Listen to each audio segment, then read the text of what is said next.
In the current environment, today's story is actually a fairly strange one. I'm going to start us off with a quote. Here it goes. "This marks the beginning of our turnaround to consistently creating and delivering high-quality, long-lasting games."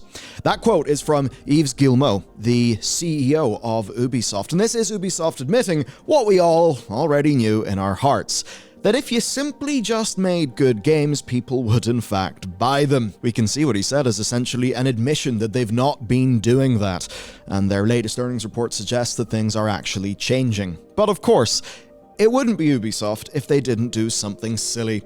They have framed Skull and Bones as a quadruple A game, showing they absolutely can put their foot in their mouths when they want to. As for you, well, keep your foot where it is, keep it out of my mouth, but I do have a quick little ask. And it is this: I'm preparing us for what I think could be a very financially tough year. One of the things that I'm trying to do is to grow our channels and to ensure that we are a safe place to work with high job security. One of the best ways that you can do that is zero cost, is to just consider hitting that subscribe button.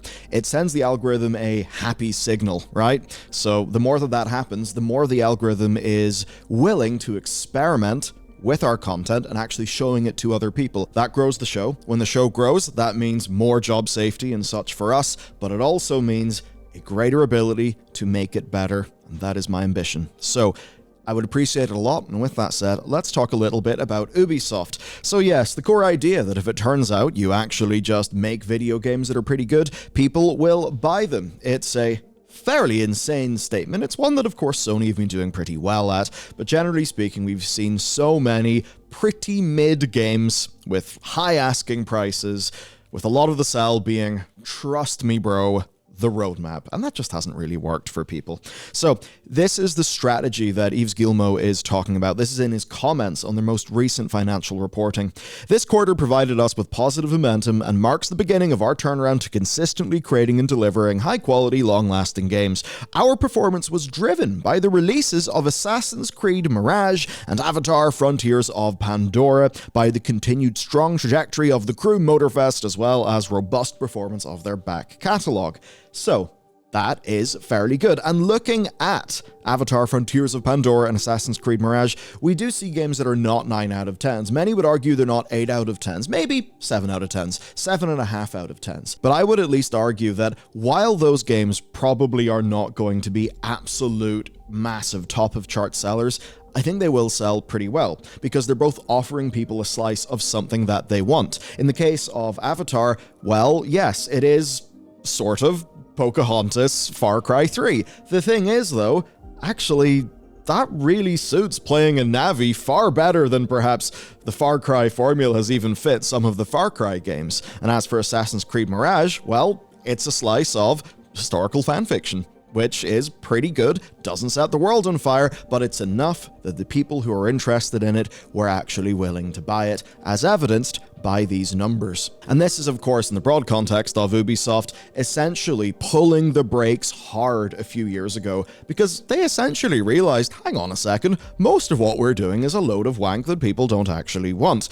as evidenced by some of their releases, the things that did make it out during that period of time. And it's when we get into the numbers that you see the impact. Their net bookings are up 43% quarter on quarter for Q3, and 45.1% for the essentially the sort of 9-month block year over year. That's a massive increase. Of course, Ubisoft's back catalog is a pretty strong one. They do rely on that rather heavily, but it's quite notable that this is their first major release since Mario plus Rabbids Spark of Hope, which initially underperformed and then did somewhat rally, because it turns out it's actually a really good game. That gave it a little bit more of a long tail. What Ubi themselves say is this: players' very positive response to our latest major releases, such as Assassin's Creed Mirage and the Crew Motorfest, show we are indeed moving in the right direction. Now, of course, we're not getting actual numbers here, but that being said, Insider Gaming, they have sources at Ubisoft, and through their sources, some financial data has actually came out. So here's how things stand. Prince of Persia, we're looking at 300,000 players, $15 million of revenue. That's Prince of Persia Lost Crown, and that $15 million of revenue would basically be its launch 2 weeks, because it came out about the middle of January to pretty damn good critical reception, which is not really to be that surprising. It was made by Ubisoft Montpellier, and they had previously done the Rayman games. The Rayman games that they did, like, graphically stunning, very, very highly regarded. So it's good to see that studio actually just getting to make a sort of real traditional game. Prince of Persia, of course, was initially a side-scrolling sort of thing. Anyway, Avatar Frontiers of Pandora came out late last year. They're saying 1.9 million players, $133 million of revenue. And then Assassin's Creed Mirage, right? 5 million players, $250 million of revenue. That is a very, very large success for our industry. Take a look at, say, Spider-Man 2. It was looking at, I believe, $320-ish million for its overall budget, with $120 million being contributed to that by Marvel, in return, of course, for a revenue share. And I think it had sold like around 5 million copies, but what we learned is that it needed to sell 7 million copies at full price in order to break even. You then look at a game like Assassin's Creed Mirage, you seem to be getting some similar-ish financial performance there, but I think pretty clearly from a game that did not cost that amount of money to develop. Now, there are some other numbers we can compare to, and that is The Division and The Division 2. The Division was looking at $330 million, The Division 2, $264 million in their comparative periods, as is put by Insider Gaming. Now, of course, the traditional wisdom has been that the live services make more money. What I'd overall say there is The Division really did sell a grand vision. I'm sure you remember the E3 presentations where we listened to, of course, the most famous gamer, Bronson, you know, the fake gamers that Ubisoft sort of made to do the voice comm demonstrations of their games like Siege, like The Division.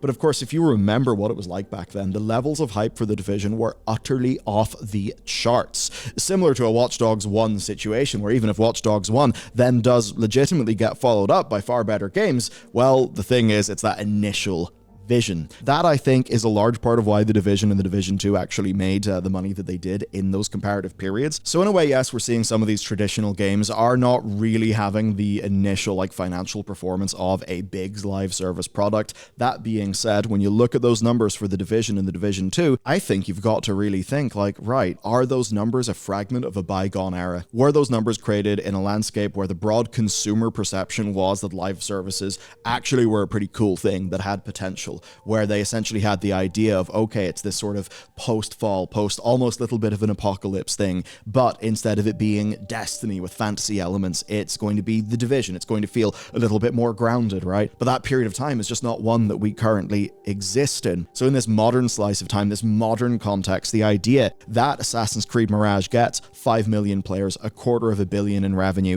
is something that Ubisoft are actually really happy about. That is good.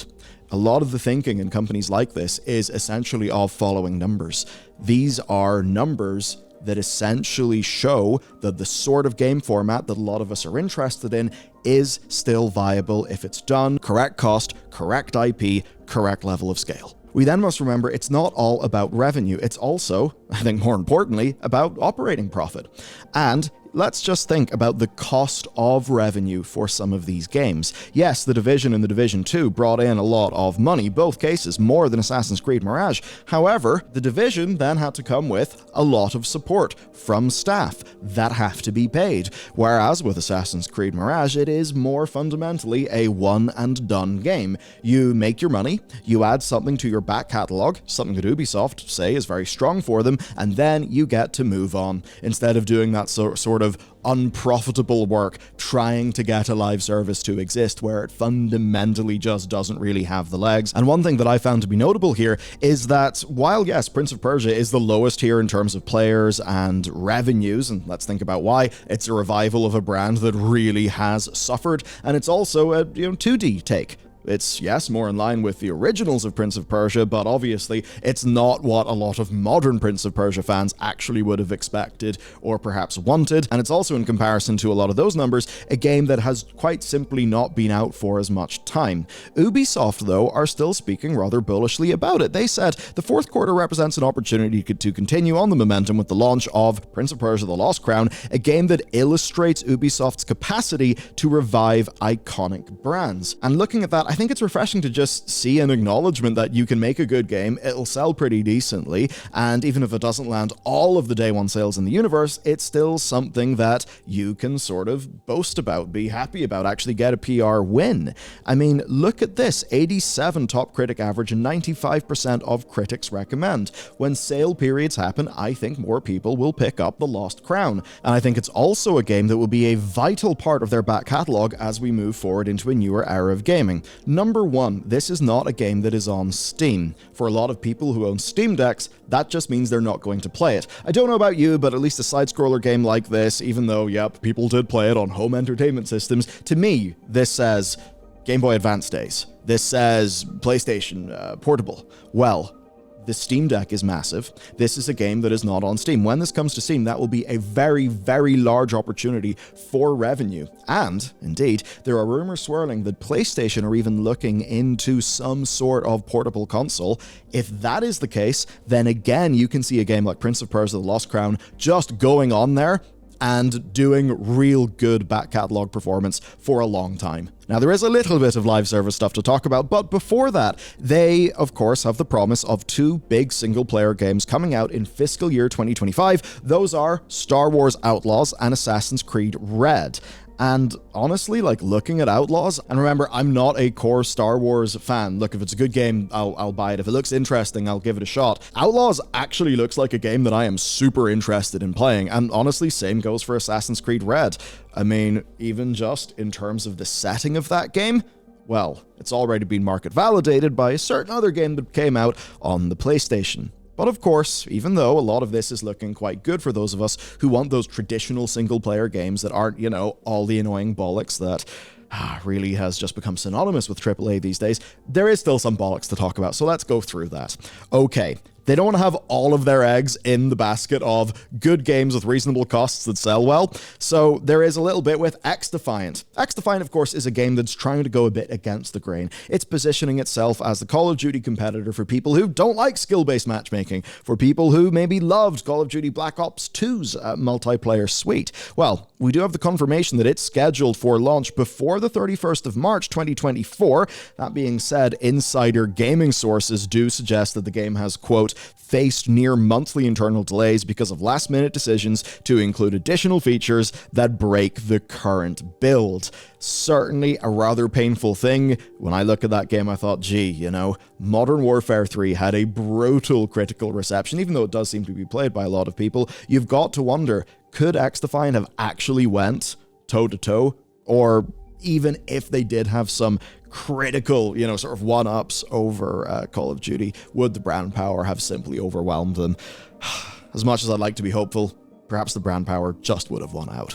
That being said, we do have to talk about the quadruple A game, the game that has been in some form of, like, you know, an open access thing that is about to enter its premium access before its real launch on the 16th of February, and that is Skull and Bones, because Skull and Bones' open beta started the same day as their financial reporting, and for Ubisoft, in and amongst the various queries that accompanied the earnings call, where, you know, analysts, etc. will just ask questions. And with that, one rather enterprising shareholder decided to ask a question, right? A question about what they saw as a disparity. Why is Ubisoft charging $70 for Skull and Bones when the game's roadmap and Yves' comments suggested that it was leaning into the live service model, a model that typically relies on being free to play or at least cheap when you buy it initially and then having monetization over time, whereas the $70 price tag, of course, says this is the level of quality, you know, this is a bigger thing, this is going to be standing. I mean, literally price point to price point with big Sony games. And here is the vigorous defense of Skull and Bones by Yves Guillemot, where he said, "You will see that Skull and Bones is a fully fledged game.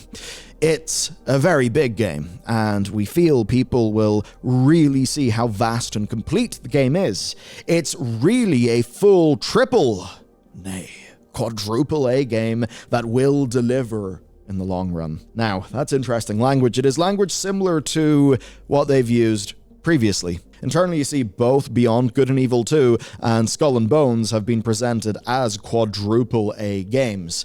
I mean, I don't really know what the extra A is supposed to buy us. At this stage, it does appear to be a AAA game made with even more chaos than what typically comes with making a AAA game. Now, obviously, Yves is not going to go around trashing his own game in his own investor call. That would be a rather silly move. But being real, I think when audiences actually see this game and are faced with a purchase decision, the only thing that will strike them as quadruple A is the price tag, especially when we think about that premium early access.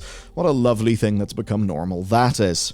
Or perhaps when the Singaporean government realized that, this is all that their subsidies have funded. You gotta remember, perhaps one of the reasons why this game wasn't canned is there were massive subsidies from the Singaporean government to actually, fund the Ubisoft studio that is there in Singapore. It was propped up by some government funding, right?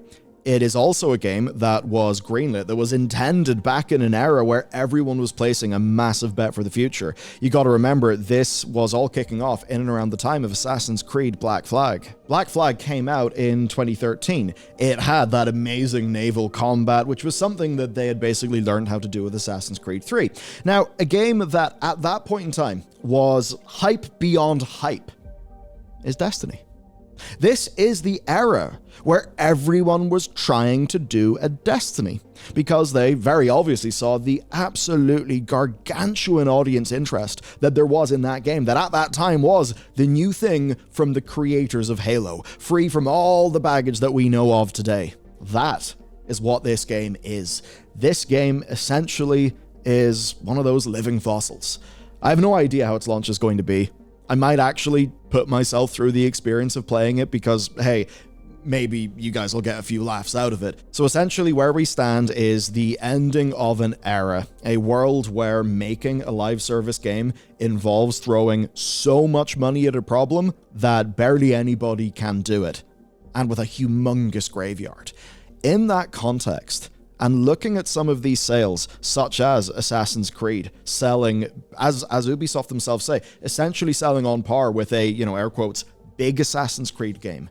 Well, I think you see that maybe some of the sorts of games that you and I would want to see more of, games that more resemble those that actually formed our love of this medium, of this industry, are they actually looking like the less risky bet now? In the case of Assassin's Creed Mirage, it certainly does seem so.